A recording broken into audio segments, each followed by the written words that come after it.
శ్రీ గురుభ్యో నమ. శ్రీ మాతాపితృభ్యో నమ. గురవే సర్వలోకానాం విషజే భవరోగిణాం నిధయే సర్వవిద్యానాం శ్రీ గురు దక్షిణామూర్తయే నమ. ఓం నమ ప్రణవార్థాయ శుద్ధ జ్ఞానైకమూర్తయే నిర్మలాయ ప్రశాంతాయ శ్రీ గురు దక్షిణామూర్తయే నమ. జ్ఞానానందమయం దేవం నిర్మల స్ఫటికాకృతిం ఆధారం సర్వవిద్యానాం హయగ్రీవముపాస్మహే. శ్రీ గురుభ్యో నమ. శ్రీ మాతాపితృభ్యో నమ. ముందుగా శ్రీ విశ్వావసునామ సంవత్సరంలో మేషాది ద్వాదశ రాశుల వారికి సంబంధించి ప్రధానంగా సర్పగ్రహాలైనటువంటి గ్రహాల్లో రాహుగ్రహ కేతుగణ సంచారంలో మార్పు సంవత్సరంన్నర తర్వాత చూస్తున్నాం. అంటే చెప్పాలి అంటే 18 నెలల తర్వాత రాహువు కేతువు వీళ్ళిద్దరూ కూడా సంచారంలో మరి మార్పును చూస్తున్నాం. ఎప్పుడు అంటే మే నెల 18వ తారీఖు సర్పగ్రహమైన రాహుగ్రహంతో పాటు కేతుగణం ఈ రెండు గ్రహాలు మార్పు చూస్తున్నాం. దీని మార్పు వల్ల ఈ జరిగే మార్పు ద్వారా ఏ ఏ రాశుల వారికి ఎలాంటి ఫలితాలు ఉంటాయి, ఎవరికి శుభ ఫలితాలు ఉంటాయి, ఎవరికి అశుభ ఫలితాలు ఉంటాయి, ఎవరికి మిశ్రమ ఫలాలు ఉంటాయి అనేది తెలుసుకుందాం. అసలు రాహుకేతువులు ఎవరు అని పరిశీలించుకుంటే ఈ రెండూ కూడా మేషం నుంచి మీనం వరకు ద్వాదశ రాశుల్లో వీరికి స్థానం లేదు.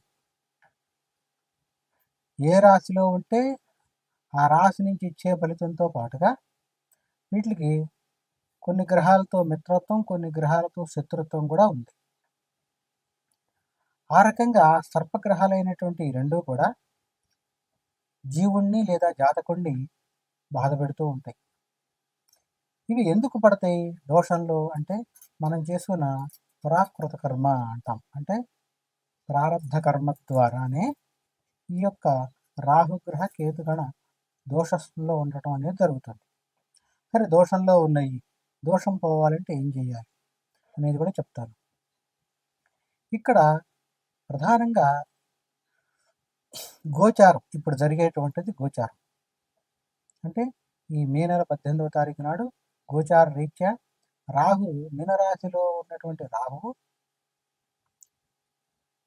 పూర్వభాద్ర నక్షత్రంలో 4వ పాదంలో ఉన్నటువంటి రాహుగురు సంచార రీత్యా మీనరాశి నుండి పూర్వభాద్ర నక్షత్రం 3వ పాదం అయినటువంటి కుంభరాశి ప్రవేశం చూస్తున్నాం. అది 18వ తారీఖు నాడు. ఏకకాలంలో అంటే ఒకే సమయంలో కేతుగణం కూడా అదే 18వ తారీఖు నాడు మరి కేతుగణం మార్పు చూస్తున్నాం. ఎక్కడి నుంచి అంటే కేతువు తాను ప్రస్తుతం కన్యారాశిలో ఉన్నాడు. అందున కన్యారాశిలో వచ్చేటప్పటికి ప్రధానంగా ఉత్తరా నక్షత్రంలోని 2వ పాదంలో ఉన్నాడు. 2వ పాదం నుంచి ఉత్తరా నక్షత్రంలోని మొదటి పాదం అయినటువంటి సింహరాశి ప్రవేశం చూస్తున్నాం. ఈ రాహువు కేతువు ఇద్దరూ కూడా మీనరాశి నుంచి కుంభరాశిలోకి రాహువు, కేతుగణం వచ్చి కన్యారాశి నుంచి సింహంలోకి, అంటే వీళ్ళిద్దరూ కూడా వెనక్కి సంచారం చేస్తారు. దీన్నే వక్ర సంచారం అంటాం.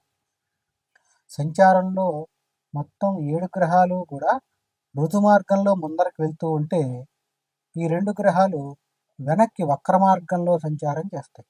రాహు అయినా కేతు అయినా సర్పగ్రహాలు అవటం ద్వారా వీటి సంచారమే వక్ర సంచారంగా ఉంటుంది. ఇక ఈ రాహు కేతుగణ మార్పుల ద్వారా సంచారంలో ఏ ఏ రాశుల వారికి ఏ రకంగా ఉంటుంది అనేది తెలుసుకుందాం. ఇక్కడ ప్రధానంగా చూడాలి అంటే రాహు కేతువు జన్మజాతక చక్రాన్ని పరిశీలించుకుంటే, ఉదాహరణ జన్మజాతక చక్రం అంటే ఎలా తెలుస్తుంది? జన్మించినప్పుడు ఉన్నటువంటి సమయం, తారీఖు అనుసరించి వచ్చేటువంటి జాతక చక్రాన్ని జన్మజాతక చక్రం అంటాం. ఇంగ్లీష్లో బర్త్ చార్ట్ అంటాం. కొంతమందికి రాహు జన్మజాతక చక్రంలో బర్త్ చార్ట్లో 5వ ఇంట్లో, 4వ ఇంట్లో, మరి 7వ ఇంట్లో ఇలా చూస్తూ ఉంటాం. 4వ ఇంట్లో ఉంటే మటుకు ఈ సర్పగ్రహాలు వాహన స్థాన సర్పదోషం అంటాం. సంతాన స్థానంలో ఉంటే సంతాన స్థాన సర్పదోషం అంటాం. అలా కాకుండా వివాహ స్థానంలో ఉంటే వివాహ స్థాన సర్పదోషం అంటాం. ఇలా కాకుండా రాహుకేతువుల మధ్యలోనే మిగిలిన గ్రహాలన్నీ కూడా బందీ అయిపోయి ఉంటే దాన్ని కాలసర్పదోషం అంటాం. సవ్యకాల సర్పదోషం, అపసవ్యకాల సర్పదోషం కూడా ఉంటుంది. ఇవి సర్పదోషంలో ఉండేటువంటి రకాలు.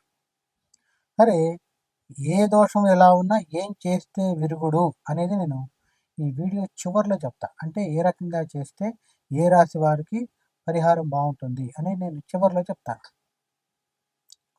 ఇక ముందుగా ఒక్కొక్క రాశి గురించి సంబంధించి పరిశీలించుకుని అదే సందర్భంలో మేషరాశి నుంచి మీనరాశి వరకు గల ఈ ద్వాదశ రాశుల వారికి రాహుగ్రహ కేతుగణ సంచార మార్పుని ఒక్కొక్క రాశికి మరి విపులీకరించి విశదీకరించి విశ్లేషణాత్మకంగా తెలియపరుస్తారు. తదుపరి కుంభరాశి. కుంభరాశి వారికి సంబంధించి సంచారంలో రాహుకేతువుల మార్పు ఏ రకంగా ఉంటుందో పరిశీలిద్దాం. కుంభరాశి వారికి ప్రస్తుత సంచారంలో రాహు వచ్చేటప్పటికి ద్వితీయంలో మీనరాశి యందు, అదే సందర్భంలో మరి ఈ యొక్క కేతువు సంచార రీత్యా చూసుకుంటే గనక కేతువు సంచారంలో ప్రధానంగా ఈ యొక్క కుంభరాశి వారికి ప్రస్తుత సంచారంలో అష్టమ సంచారం. మరి సంచారంలో కేతువు మారి ఈ యొక్క కుంభరాశి వారికి మరి సప్తమంలోకి రావటం, రాహు సంచారంలో మారి కుంభరాశి వారికి వచ్చేటప్పటికి ప్రధానంగా ఈ జన్మరాశి ప్రవేశం చూస్తున్నాం. అంటే రాహు వచ్చేటప్పటికి జన్మరాశి ప్రవేశం, కేతుగణం తీసుకుంటే గనక కుంభరాశి వారికి సప్తమంలో సింహరాశి ప్రవేశం చూస్తున్నాం. ఈ రీత్యా కుంభరాశి వారికి ఏ రకంగా ఉంటుంది అని మనం పరిశీలిస్తే గనక కుంభరాశి వారికి దాదాపుగా చెప్పాలి అంటే ఏలినాటి శని ఒత్తిడితో పాటుగా ఈ ఒత్తిడి కూడా తోడవుతుంది. అంటే ఏ రకంగా? ఆకస్మికంగా కొంత ధన నష్టం, ఆకస్మికంగా అనారోగ్య సమస్యలు, ఆకస్మికంగా కుటుంబపరమైన సమస్యలు, ఆకస్మికంగా సంతానపరమైన సమస్యలు, ఆకస్మికంగా వ్యాపారంలో నష్టం, ఉద్యోగంలో భద్రత పోవటం, ఆకస్మికంగా ధన నష్టం, లేదా మన జీవిత భాగస్వామికి అనారోగ్య సమస్య రావటం, ఇలాంటి చిత్ర విచిత్రాలన్నీ కూడా కుంభరాశి వారికి జరిగే అవకాశం ఉంది. ఎందుకని అంటే జన్మంలో రాహువు జన్మ రాశిలో, మరి సప్తమంలో సింహంలో కేతువు. మీ యొక్క వ్యక్తిగత జాతక చక్రంలో కూడా జన్మలగ్నంలో రాహు కేతువు సప్తమంలో ఉంటే అప్పుడు ఈ తీవ్రత ఎక్కువ ఉంటుంది. మరి దీని నుంచి బయటపడాలి, భయపెట్టాను కాదు, ఎలా మార్గమో కూడా ఉంది బయటపడాలంటే. ఖచ్చితంగా ఈ కుంభరాశి వారు ఒకసారైనా సంవత్సరంన్నర పాటు కాబట్టి అంటే 18 నెలలు, మరి సంవత్సరానికి ఒకసారైనా రాహుకి కేతువుకి దోషం కోసం మినువులు మినపప్పు రాహుకి 3 కేజీలు, కేతువుకి 2 కేజీలు ఉలవలు దానం ఇచ్చేయండి. మినపప్పు ఇవ్వండి, మినువులు కాదు. మినువులు వాళ్ళు వాడుకోవడానికి పనికిరావు. పాతకాలంలో మినువులు అని రాసేవారు. మినువులు దేనికి? అప్పట్లో ప్రతి ఇంట్లో కూడా ఈ తిరగళ్ళు లేదా విసురురాళ్ళు అంటాం అవి ఉండేవి. ఇచ్చిన మినువులు విసురుకునేవాళ్ళు, వాడుకునేవాళ్ళు. ఇప్పుడు ఆ వ్యవస్థ ఎక్కడా లేదు కాబట్టి మినపప్పు ఇవ్వండి. అదే సందర్భంలో కేతువుకు ప్రీతిగా ఎరుపు రంగులో ఉండే ఉలవల లేదా నల్లవైనా పర్వాలేదు ఇవి ఇస్తూ, వీటితో పాటు రాహువుకు ప్రీతిగా 2 నీలం రంగు జాకెట్ గుడ్డలు, కేతువుకు ప్రీతిగా 2 ఎరుపు రంగు జాకెట్ గుడ్డలు ఇవ్వండి దానంతో పాటు. ఇవి చేసినా కూడా ఇంకేం చేయాలి అంటే సంవత్సరంలో ఒక్కసారైనా స్వాతి నక్షత్రం శుక్రవారం ఈ 2 కలుస్తాయి. స్వాతి నక్షత్రం శుక్రవారం. ఇది కాకపోతే మీకు దగ్గరలో కృతికా నక్షత్రంతో కూడినటువంటి మంగళవారం కానీ, కృతికా నక్షత్రంతో కూడినటువంటి షష్ఠి పంచమి తిథి అయినా, ఖచ్చితంగా స్వాతి నక్షత్రం శుక్రవారం అయినా, కృతికా నక్షత్రం మంగళవారం అయినా, కృతికా నక్షత్రం పంచమి కానీ, కృతికా నక్షత్రం షష్ఠి తిథి రోజైనా సర్పసూక్తంతో అభిషేకం చేయించుకొని ఋగ్వేద ప్రోక్తంగా ప్రమాణంగా సర్పసూక్తం అని ఉంటుంది. శ్రీ సూక్త పురుష సూక్తాల్లాగానే ఆ సర్పసూక్తం సర్పాలకు అత్యంత ప్రీతికరమైనది.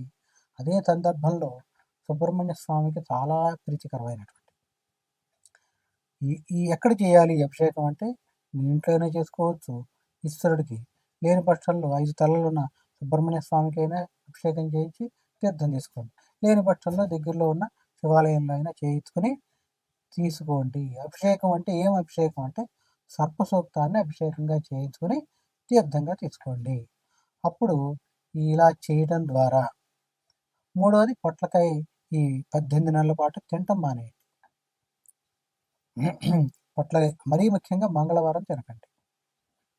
అలా చేయడం ద్వారా రాహుకేతువుల నుంచి వచ్చేటువంటి వ్యతిరేక ఫలితం మీ మీదకి రాదు. అదే సందర్భంలో ఎలాంటి ఇబ్బందులు కానీ, ఆటంకాలు కానీ, ప్రతిబంధకాలు కానీ మీ వరకు రావు. ఈ 3 పాటించండి. ముందరగా చెప్పింది దానం ఇవ్వండి మంగళవారం నాడు. రెండోది అభిషేకం చేయించుకోండి. మూడోది ఈ పొట్టకాయ అనేది తినటం 18 నెలల పాటు మానేయండి. ఇలా చేయడం ద్వారా కుంభరాశి వాళ్ళు మీకు రాహుకేతువుల ప్రభావం మీ మీద పడకుండా చూసుకోవచ్చు. ఇందులో ఎక్కడా కూడా డబ్బు ఖర్చు లేదు. ఆర్థికంగా శక్తి ఉన్నవారైతే రాహుకి కేతువుకి సంబంధించి హోమం చేసి తదుపరి సర్పసూక్త హోమం చేసి ఆస్పత హోమం చేసుకుని చివరిలో దానాలు ఇవ్వచ్చు. అది ఎలా చేయాలో నేను చెప్తాను. ఇదే సందర్భంలో మీకు ఎవరికైనా కూడా జాతకపరంగా ఎలాంటి సందేహాలు ఉన్నా నా యొక్క నెంబర్కి సంప్రదించండి, తెలియపరుస్తాను. శుభం, స్వస్తి.